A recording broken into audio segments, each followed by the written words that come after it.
Täällä Tölpälehdossa on Hirvikoirayhdistyksen kesäpäivä. Ideana tässä on se, että täällä on toisessa tarhassa haukkumassa koirat hirveä ja toisessa on sitten karhuhaukku. Koirat vaihtuvat 20 minuutin välein. Ja tässä on noin 50 koiraa tälle päivälle. Tänne on maastoon vedetty myös jälkiä karhun nahkalla ja hirven nahkalla, joita sitten koirat voivat seurata. Vielä tänne joku tyhjä paikka näyttää parkkipaikalla olevan, vaikka iloisesti on autoa ja vähän tuolla jäljempäänkin, mistä aloin vasta kuvaamaan. Tämä koira taisi jo hirvellä käydä. Ja joku toinen siellä ehkä kuuluukin tämän videon lävitse. Keli meitä suosii.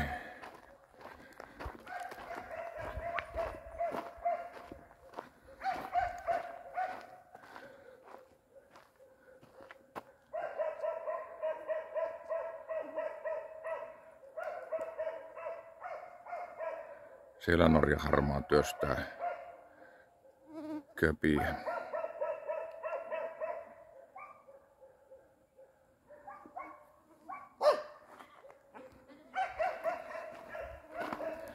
Jatketaanpas matkaa.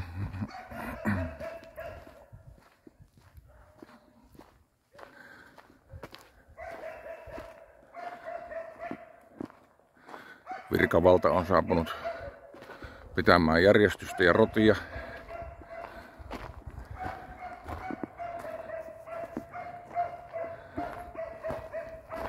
Täällä on sitten iloinen tunnelma. Paikalla on lohdittu vieraille makkaraa ja kahvia tarjonnaisiksi.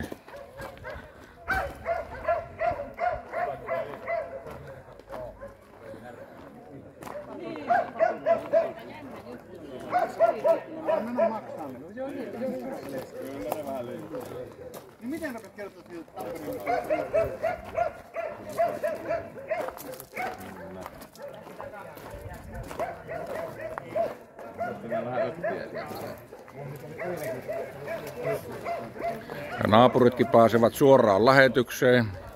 Palaan kohta juttuun.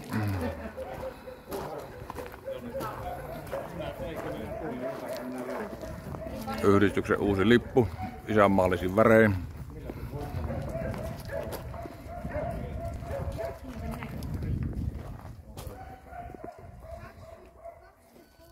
Ja mikä tärkeintä, kaikkien hirveä haukkuvien koirarotien yhdistys. Ja katsotaanpas tänne. Täällä on karhuhaukku käynnissä. Ja nuoriso, tulevia metsämiehiä, opettelevat, miten seurataan karhuhaukkua. Onko jännittävää? Katsotaanpas tänne.